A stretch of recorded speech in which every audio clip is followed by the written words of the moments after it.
জানিয়ে দিব এই মুহূর্তে আমাদের হাতে এসেছে গুরুত্বপূর্ণ আপডেট আন্তর্জাতিক সংবাদের শিরোনাম। শুরুতেই থাকছে চীনা সীমান্তের কাছে ভারতের বিমান ঘাঁটি চালু, সুপার হারকিউলিস বিমান অবতরণ। এবারে জানিয়ে দিব রহস্যময় ড্রোন আতঙ্কে পুরো ইউরোপ।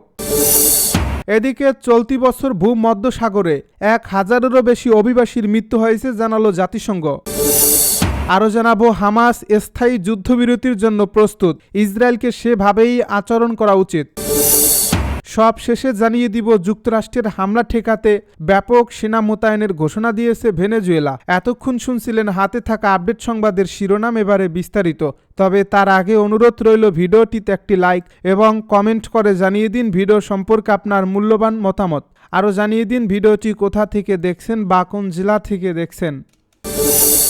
ভারতের জন্য কৌশলগতভাবে গুরুত্বপূর্ণ লাদাখের মোদনিয়ামো বিমান ঘাঁটি আনুষ্ঠানিকভাবে চালু করা হয়েছে। বুধবার ভারতীয় বিমান বাহিনীর প্রধান air chief marshal A P Singh নিজেই C-130 যে সুপার হারকিউলিস পরিবহন বিমানে চড়ে ঘাঁটিটিতে অবতরণ করেন। এর মধ্যে দিয়েই ঘাঁটিটির কার্যক্রম শুরু হয় খবর এনডিটিভির। প্রায় 13,000 ফুট উচ্চতায় অবস্থিত এই বিমান ঘাঁটিটি চীন সীমান্তের মাত্র 25 কিলোমিটার দূরে। এর অবস্থানগত গুরুত্বের কারণে এটি ভারতের উত্তর সীমান্তে সামরিক সক্ষমতা বৃদ্ধির অন্যতম বড় সংযোজন হিসেবে দেখা হচ্ছে। কর্মকর্তারা জানিয়েছেন নতুন এই ঘাঁটিটি এখন যোদ্ধা বিমান, হেলিকপ্টার এবং ভারী পরিবহন উড়োজাহাজ ব্যবহারের উপযোগী। এর ফলে সীমান্ত এলাকায় দ্রুত সেনা মোতায়েন, রসদ পরিবহন এবং জরুরি প্রতিক্রিয়ার বিমান বাহিনীর সক্ষমতা উল্লেখযোগ্যভাবে বাড়বে। এয়ার চিফ মার্শাল সিংয়ের সঙ্গে ঘাঁটির উদ্বোধনে উপস্থিত ছিলেন ওয়েস্টার্ন এয়ার কমান্ডের প্রধান এয়ার মার্শাল জিতেন্দ্র মিশ্রা। এই প্রকল্পটির নির্মাণ ও অবকাঠামো উন্নয়ন সম্পন্ন করেছে বর্ডার রোডস অর্গানাইজেশন, যার ব্যয় হয়েছে প্রায় 218 কোটি রুপি। 2023 সালের সেপ্টেম্বর মাসে এই প্রকল্পের ভিত্তিপ্রস্তর স্থাপন করেছিলেন ভারতের প্রতিরক্ষা মন্ত্রী রাজনাথ সিং। প্রায় 2 বছরের মধ্যে নির্মাণ সম্পন্ন করে ঘাঁটিটি এখন আনুষ্ঠানিকভাবে এই ঘাঁটিটি এখন আনুষ্ঠানিকভাবে কার্যকর করা হলো। রহস্যময় ড্রোন আতঙ্কে পুরো ইউরোপ। ইউক্রেন যুদ্ধ ইউরোপের নিরাপত্তা মানচিত্রে এক গভীর পরিবর্তন এনেছে। প্রায় প্রতি রাতে আকাশ ঢেকে যাচ্ছে আক্রমণকারী ড্রোনের কারণে। এর সঙ্গে যোগ হয়েছে ইউরোপের বিমানবন্দর ও সংবেদনশীল স্থানগুলোতে রহস্যময় ড্রোন অনুপ্রবেশের ঘটনা। এই পরিস্থিতিতে একটি বিষয় স্পষ্ট, ইউরোপ এখনও ড্রোন যুদ্ধ মোকাবিলা বা প্রতিরোধের জন্য প্রস্তুতি নয়। তবে এই মহাদেশব্যাপী সমস্যার সমাধানে লাটভিয়ার রাজধানীতে একটি সাধারণ কারখানায় একদল প্রকৌশলী নিরলসভাবে কাজ করে চলছেন।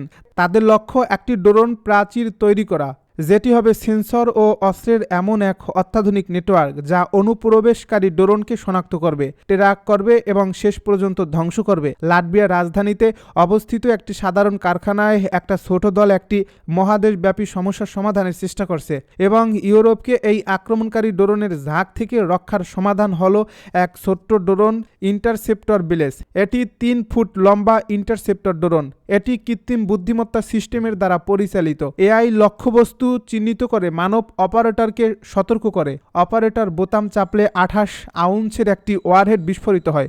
এতে বেলেজ ড্রোনটি নিজে ধ্বংস হয় এবং লক্ষ্যবস্তুটিও ধ্বংস হয়ে যায়। অরিজিন কোম্পানির সিইও অ্যাগ্রিস কিপুরস, যিনি একসময় ক্রীড়াবিদদের চিত্রায়নের জন্য ড্রোন তৈরি করতেন, এখন প্রতিরক্ষা প্রযুক্তিতে মনোনিবেশ করেছেন। চীনা সীমান্তের কাছে ভারতের বিমান ঘাঁটি চালু, সুপার হারকিউলিস বিমান অবতরণ। চলতি বছর ভূমধ্যসাগরে 1000-এরও বেশি অভিবাসীর মৃত্যু হয়েছে জানালো জাতিসংঘ। চলতি বছর ভূমধ্যসাগর পার হওয়ার চেষ্টা করার সময় প্রাণ হারানো অভিবাসীর সংখ্যা 1000 ছাড়িয়ে গেছে বলে জানিয়েছে জাতিসংঘের আন্তর্জাতিক অভিবাসন সংস্থা। বুধবার এই সংস্থাটি সতর্ক করে দিয়েছে প্রতিটি নতুন ট্র্যাজেডির সঙ্গে সঙ্গে মৃতের সংখ্যাও বাড়তে থাকবে। সর্বশেষ এই ঘটনায় 8 নভেম্বর লিবিয়ার উপকূলে একটি নৌকা ডুবে অর্ধশত লোকের মৃত্যুর আশঙ্কা করা হচ্ছে। 3 নভেম্বর জুয়াওরা থেকে যাত্রা করা জাহাজটি উত্তাল সাগরে উল্টে যাওয়ার পর কর্তৃপক্ষ আল বুরি তেল ক্ষেত্রের কাছে অনুসন্ধান ও উদ্ধার অভিযান শুরু করে।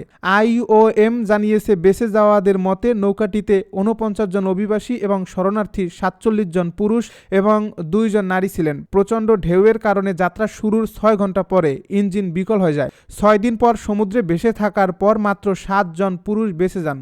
এর মধ্যে সুদানের 4 জন, নাইজেরিয়ার 2 জন এবং ক্যামেরুনের 1 জন। বাকি 42 জন এখনও নিখোঁজ এবং তাদের মৃত বলে ধারণা করা হচ্ছে। হামাস স্থায়ী যুদ্ধবিরতির জন্য প্রস্তুত, ইসরায়েলকে সেভাবেই আচরণ করা উচিত। তুর্কি পররাষ্ট্রমন্ত্রী হাকান ফিদান বলেছেন, ফিলিস্তিনি সংগঠন হামাস দেখিয়ে দিচ্ছে যে গাজায় বর্তমান যুদ্ধবিরতি স্থায়ী করার জন্য তারা গঠনমূলক পদক্ষেপ নিতে ইচ্ছুক। ইসরায়েলকেও সেভাবে আচরণ করা উচিত। বুধবার তুরস্কের রাজধানী আঙ্কারায় মিশরীয় পররাষ্ট্রমন্ত্রী বদর আবদেলত্তির সঙ্গে এক যৌথ সংবাদ সম্মেলনে তিনি বলেন, গাজা উপত্যকা ফিলিস্তিনের অংশ, এটিকে অবশ্যই তাই থাকতে হবে এবং সেভাবেই আচরণ করা উচিত। তিনি মানবিক সাহায্যের মাধ্যমে ফিলিস্তিনের সঙ্গে সংহতি প্রদর্শনের জন্য তুরস্কের দৃঢ় সংকল্প পুনর্ব্যক্ত করেন এবং গাজার জন্য যৌথ তুর্কি মিশরীয় মানবিক প্রচেষ্টাকে ঐতিহাসিক বলে বর্ণনা করেন। ফিদান রাষ্ট্র সমাধানকে এগিয়ে নেওয়ার প্রয়োজনীয়তার কথা উল্লেখ করেন। তিনি বলেন, এই বিষয়ে মিশরের সঙ্গে তুরস্ক ঘনিষ্ঠভাবে কাজ করছে। তিনি জাতিসংঘ নিরাপত্তা পরিষদ, আরব লীগ এবং ইসলামিক সহযোগিতা সংস্থার বৈঠকের মাধ্যমে চলমান সমন্বয়ের কথা উল্লেখ করেন। ফিদান বলেন, আমরা সব সময় ভ্রাতৃত্বপূর্ণ সংহতির সঙ্গে কাজ করছি। যুক্তরাষ্ট্রের হামলা ঠেকাতে ব্যাপক সেনা মোতায়েনের ঘোষণা দিয়েছে ভেনেজুয়েলা।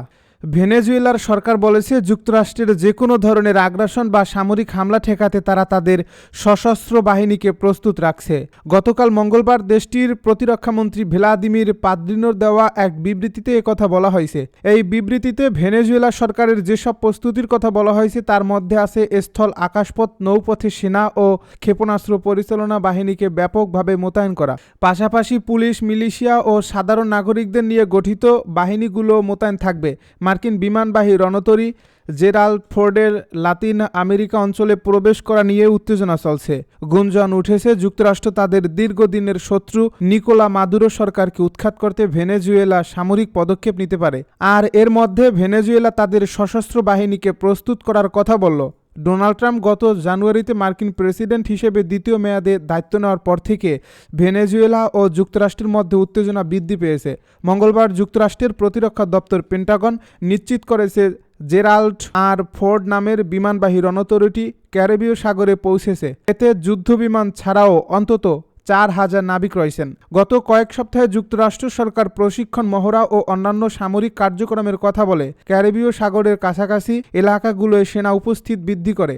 এসব অঞ্চলের মধ্যে রয়েছে Puerto Rico, El Salvador, Panama এবং ত্রিনিদাদ ও টোবাগো। ট্রাম্প প্রশাসনের দাবি, অবৈধ মাদক পাচার বন্ধ এবং দেশের সুরক্ষা নিশ্চিত করতে সেনাদের মোতায়েন করা হয়েছে। ট্রাম্প প্রশাসনের কর্মকর্তা আরও অভিযোগ করেছেন, তেরেন দে আরাগুয়া নামের ভেনেজুয়েলার একটি গ্যাংয়ের কার্যক্রমের মূল পরিকল্পনাকারী হচ্ছেন মাদুরো। যদিও যুক্তরাষ্ট্রে এ গ্যাংয়ের উপস্থিতি তুলনামূলক কম, তবে মাদুরো ও তার মিত্রদের অভিযোগ, যুক্তরাষ্ট্র তাদের সাম্রাজ্যবাদী লক্ষ্য পূরণের জন্য এ ধরনের কর্মকাণ্ড চালাচ্ছে। গত 2 সেপ্টেম্বর যুক্তরাষ্ট্র ক্যারিবীয় সাগরে নৌযানকে লক্ষ্য করে একের পর এক হামলা শুরু করার পর থেকে ওই অঞ্চলে সেনা মোতায়েন বৃদ্ধি করা হয়েছে। এ পর্যন্ত যুক্তরাষ্ট্র ক্যারিবীয় সাগর ও পূর্ব প্রশান্ত মহাসাগরে কথিত মাদক চোরাচালানি জাহাজকে লক্ষ্য করে কমপক্ষে 19 বার বিমান হামলা চালিয়েছে। এসব হামলায় এ পর্যন্ত প্রায় 75 জন নিহত হয়েছেন।